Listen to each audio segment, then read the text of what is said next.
2, 3. Là, c'est officiel. Plus de 100 personnes ont participé le 28 octobre à l'inauguration officielle des salles de sport de Derval rénovées et agrandies. Le sous-préfet était présent. Le chantier débuté en 2021 concernait les 2 salles de sport attenantes, la salle de musculation également occupée par l'association Derval Fit Move et le dojo situé à l'étage.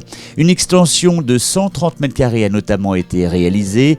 Elle accueille des vestiaires entièrement neufs. Elle est dotée d'un ascenseur. Les 2 salles de sport, elles, ont bénéficié de travaux importants. Rénovation de toiture, isolation extérieure, réfection du sol, nouvel éclairage, création d'un local de stockage. Au total, 2 ans de travaux et 2 ans de patience pour les associations. Il y a un tissu associatif à Derval qui est assez développé et avec beaucoup d'adhérents dans chaque association. Et on a eu le Covid qui nous avait fait diminuer en adhérents, mais aujourd'hui c'est bien revenu et c'est même tous les gens ça progresse. Et c'est vrai qu'il y avait une demande au niveau des associations qui était assez forte. Et on a vu pendant les travaux avec des plannings très compliqués, il a fallu relouer des salles notamment au lycée agricole et au collège Saint-Donatien. Donc ça nous a permis de passer les travaux sans trop de soucis, mais moi je tire un grand coup de chapeau aux associations qui ont su s'adapter parce que c'était quand même pas tous les jours simple avec les travaux. Comme vous pouvez le constater, c'est une réelle volonté de l'équipe municipale de densifier l'offre sportive en direction de nos jeunes. En tout cas, ce bel écrin est digne de grande vie, tant par ses dimensions, sa diversité et la qualité de la rénovation. Et je crois que sur Derval, ce projet-là, c'est un projet d'avenir, c'est un projet qui prépare la jeunesse et c'est un projet qui s'inscrit dans la transition économique. Merci pour tout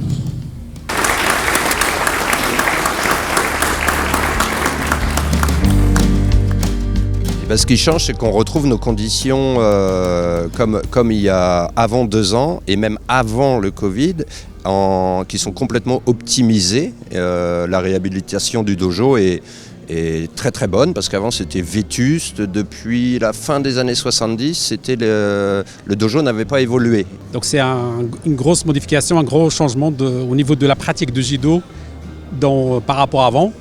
Donc là, déjà les jeunes qui arrivent pour changer, avant il n'y avait pas de vestiaire, ni pour les garçons ni pour les filles. Aujourd'hui on a 2 vestiaires, on a 10 douches. Ah là oui, par rapport à ce qu'on a connu dans les différentes zones temporaires, oui, non, c'est très agréable. C'est lumineux et il y a quand même une bonne notion de confort. On avait des vestiaires qui étaient en plein milieu, donc il fallait contourner pour aller d'un bout de la salle à l'autre. Il fallait contourner les vestiaires, donc tous les vestiaires ont été cassés. Donc ça nous a permis d'avoir une salle beaucoup plus grande, beaucoup plus éclairée et lumineuse. Les adhérents sont plutôt satisfaits, il y a une bonne ambiance. Les locaux donnent plus envie aussi à venir. Comme il y a eu des changements de salles réguliers avec le Covid, ça a été un peu compliqué. On a eu plusieurs changements de salles l'année dernière. Mais là, non, le fait d'être installé, déjà, ça rassure les adhérents, de savoir qu'il y a des endroits fixes. Donc non, c'est plutôt positif en termes de retour. On attend toujours plus d'adhérents, forcément. Mais non, c'est chouette pour l'instant, il n'y a pas de souci.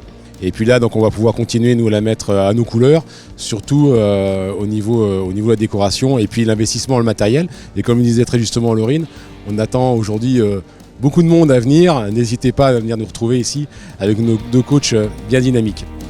2,8 millions d'euros ont été investis dans l'ensemble de ces travaux, subventionnés par l'État à hauteur de 50%, des travaux qui vont permettre de fortes économies d'énergie.